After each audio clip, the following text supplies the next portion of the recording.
कि माँ तेरे हरेक खून पसीने को मोती सा चमकाऊंगा। माँ तू सपना बड़ा देखना, माँ पूरा करके तेरा लाल दिखलाएगा। कहते हैं दोस्तों कि थक कर मत बैठ ए मंजिल के मुसाफिर, मंजिल भी मिलेगी और मिलने का मजा भी आएगा। तो दोस्तों, बिहार में वैकेंसी का बहार है और जानते ही हैं सरकार किसका है। दोस्तों, बिहार दरोगा का वैकेंसी, जिसका बिहार के हर एक युवा, जो भी लोग इस जवानी से गुजर रहे हैं, वो सभी लोग बिहार दरोगा के वैकेंसी का इंतजार करते हैं। तो दोस्तों, बिहार दरोगा का वैकेंसी आ चुका है। कितने पोस्ट आए हैं? तो 1799, यानी कि 1800 में एक पोस्ट काम है। दोस्तों दोस्तों यहाँ पे देखिएगा, टोटल पोस्ट जो है 1799 पोस्ट है, जिसे आप लोग बिहार एसआई यानी बिहार सब इंस्पेक्टर के नाम से जानते हैं। और गांव की बात करें तो गांव में इसे दरोगा बाबू के नाम से जानते हैं। दोस्तों, और बिहार दरोगा जो होता है, ये जो पोस्ट है, ग्रेड 6 का नौकरी है, यानी लेवल 6 का जॉब है। अब देखिए, ये जो वैकेंसी आया है, इसका जो फॉर्म है, फॉर्म का जो स्टार्टिंग डेट है, कब से फॉर्म को फिलअप किया जाएगा, तो 26 तारीख 9वां महीना 2025 से फॉर्म भराना शुरू होगा। कब तक भराएगा? तो दोस्तों 26 तारीख 10वां महीना 2025 तक फॉर्म फिलअप किया जाएगा। यानी कुल मिलाकर कहें तो 1 महीना का आपके पास टाइम रहेगा फॉर्म को फिलअप करने के लिए। लेकिन दोस्तों, जो मजा शुरुआती में होता है, अंत में मजा नहीं होता है।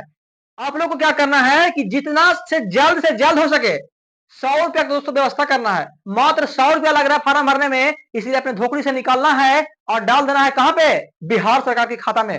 दोस्तों 100 रुपया लगेगा फॉर्म भरने में, 1 महीना का टाइम है। कोशिश कीजिएगा, प्रयास कीजिएगा कि जल्द से जल्द फॉर्म को फिलअप करें।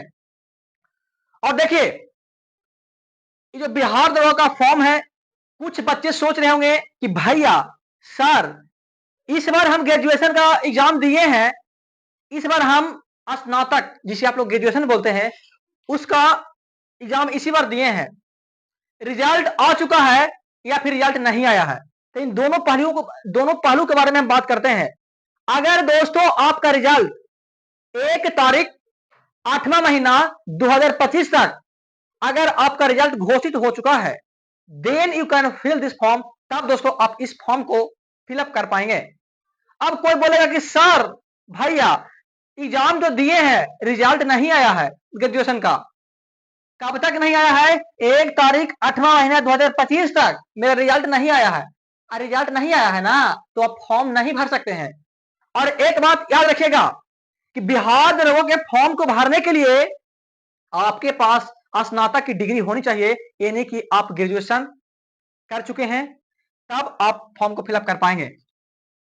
और दोस्तों, बिहार दरोगा का जो फॉर्म फिलअप किया जाता है, इसके लिए उम्र सीमा को ध्यान रखा जाता है, जिसके लिए चाहिए मेरे भाई 20 साल। कितना चाहिए? 20 साल। तो 20 साल ऐसे नहीं कि हाँ 20 साल आज पूरा और कल भर देंगे, वैसे नहीं।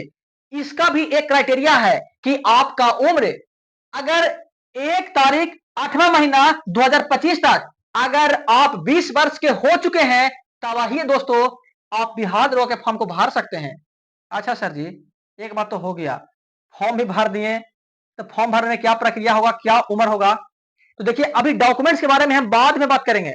सबसे पहले जान लिए कि अगर आप इतना साल के हैं, 20 साल के हैं, तो आपने सोचिएगा कि हाँ फॉर्म भरना है जी। अब कोई बच्चा है 16 साल का है, अब बोलेंगे फॉर्म भरेंगे, काम खत्म है, मामला साफ है। अच्छा, अब को 20 साल का तो है, लेकिन 4 फीट का व्यक्ति है, क्या फॉर्म भर सकता है? नहीं। तो सबसे पहले क्राइटेरिया पर जाएंगे, लेकिन गाते गाते। तो दोस्तों आइए बात करते हैं फिजिकल के बारे में। सबसे पहले अपने आप को जानेंगे कि क्या मैं सर सलामत तो हूं ना। तो दोस्तों, अगर फिजिकल की बात करें तो सबसे पहले बात करते हैं पुरुष, जिसे आप मर्दाना बोलते हैं। तो मेल के बारे में बात करें तो अगर मेल का हाइट 165 सेंटीमीटर है, तब दोस्तों वो फॉर्म को फिलअप कर सकते हैं। लेकिन कुछ एसी वगैरह, जो हरजन वगैरह बोलते हैं आप लोग, उनका हाइट कितना चाहिए? 160 सेंटीमीटर चाहिए। ओके। अब उसके बाद जो चेस्ट जो होता है, जिसे छाती बोलते हैं, उसका एक्सपेंशन यानी छाती को फुलाना है। जो नॉर्मल व्यक्ति होते हैं, यानी नॉर्मल कास्ट से जो बिलोंग करते हैं, उनका 81 सेंटीमीटर बिना फुलाए, फुलाने के बाद आपका कितना होना चाहिए? 86 सेंटीमीटर। यानी कि कहने का मतलब है कि आपको 5 सेंटीमीटर अपने चेस्ट को क्या करना है? एक्सपेंड करना है, फुलाना है। दोस्तों, अगर बात करें जो एसी एसटी के जो लोग होते हैं उनको 79 से लेकर 84 तक फैलाना है, यानी छाती को फुलाना है। अब दोस्तों देखिए, बात करें तो महिलाओं में चेस्ट का एक्सपेंशन का मापदंड नहीं किया जाता है। महिला में वेट देखा जाता है, वेट जिसे वजन बोलते हैं, जिसे तराजू पर तौला जाता है। तो महिलाओं का जो वेट होना चाहिए दोस्तों 48 केजी। अब कोई बोलेगा 48 ग्राम, तो 48 ग्राम चूहा थोड़े है, 48 केजी होना चाहिए, फिक्स है। चाहे तो महिला बड़ा हो छोटा हो कुछ भी हो, 48 केजी का महिला होनी चाहिए। अगर दोस्तों बात करें महिलाओं की हाइट, तो महिला का हाइट जो है फिक्स है 155 सेंटीमीटर। दीदी अगर 155 सेंटीमीटर का नहीं है तो लंबाई है, ठीक है, यानी कि 155 सेंटीमीटर का होना होगा आपको। अगर दोस्तों हम बात करें तो मेल में जो फिजिकल और होते हैं जैसे रनिंग वगैरह, तो रनिंग जो होते हैं 1.6 किलोमीटर की दूरी जो है 6 मिनट 30 सेकंड के अंदर आपको कंप्लीट करना हो। किसके लिए? पुरुष के लिए, मर्दाना के लिए। और जानते हैं भैया, खुशी की बात है महिलाओं के लिए, महिलाओं के लिए मात्र 1 किलोमीटर की दूरी 6 मिनट में कंप्लीट करना है। कितना में? 1 किलोमीटर की दूरी दोस्तों जो कंप्लीट करना है 6 मिनट में मात्र, ठीक है। और दोस्तों अगर बात करें तो पुरुषों को जो लॉन्ग जंप और हाई जंप, तो हाई जंप मतलब कि ऐसे ऐसे कूद, ऐसे ऊपर की ओर, और लॉन्ग जंप मतलब सामने। तो अगर दोस्तों बात करें तो पुरुषों को हाई जंप 4 फीट ऊंचा कूदना है। कितना? 4 फीट। अगर आप 4 फीट से नीचे कूदते हैं तो आपको फेल माना जाएगा। अच्छा, और पुरुष को लॉन्ग जंप जो है 16 फीट मेरे भाई कूदना होगा, ठीक है। अच्छा, और बात करें तो पुरुषों को 16 पाउंड का गोला 16 फीट फेंकना है। गोला भी फेंकना है दोस्तों, गोला गोला वही गोला जो गोल होता है।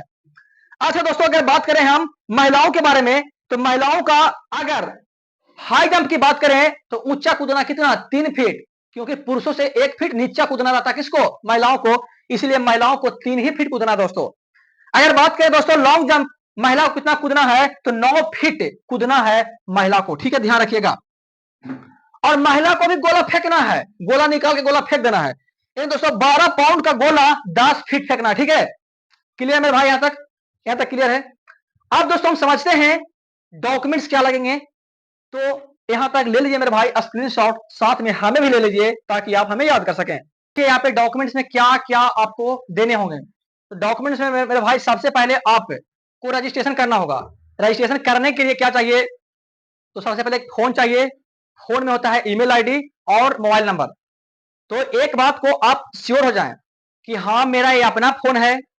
अगर अपना फोन नहीं है या फिर पापा का है, मम्मी का है या भाई का, किसी का भी फोन हो, तो जिस फोन का ईमेल आईडी और नंबर, उस ईमेल आईडी और नंबर को तब तक रखना है जब तक फाइनल तक, जब रिजल्ट आएगा, फिर मेंस, पहले पीटी होगा फिर मेंस होगा, उसके बाद जो मेरे भाई जो फाइनल सिलेक्शन होगा तब तक, यानी कि जो भी बिहार सरकार के द्वारा, बिहार दरवा के द्वारा जो भी आपके बीच कम्युनिकेशन जो होगा ईमेल आईडी और फोन नंबर के माध्यम से होंगे। तो सबसे पहले ईमेल आईडी और फोन नंबर के माध्यम से आपको रजिस्ट्रेशन करना होगा, ठीक है। रजिस्ट्रेशन जब कर लेते हैं उसके ऊपर ओटीपी मैसेज वगैरह आएगा। और आपको फॉर्म भरने के लिए मेरे भाई 100 रुपया लगेगा। कितना लगेगा? 100 रुपया आपको देने ही होंगे। और डॉक्यूमेंट्स में चाहिए 10th का मार्कशीट चाहिए, डोमिसाइल हो गया, जाति आय निवास, और एनसीएल आपके पास होनी चाहिए।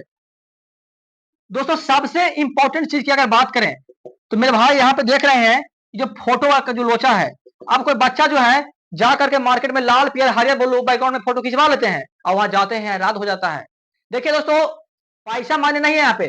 जब रद्द हो जाएगा ना, उतना मेहनत से आप तैयारी किए हैं, सारा मेहनत मेरे भाई पानी में चल जाएगा। तो इस बात को ध्यान रखिए कि जो फोटो है इसका कुछ क्राइटेरिया रखा गया है कि फोटो जो होना चाहिए कलरफुल होना चाहिए। अब ये ना कि लाल पियर पहन के गए हैं और उसको प्योर ब्लैक एंड व्हाइट करवा के चला, गलत बात है।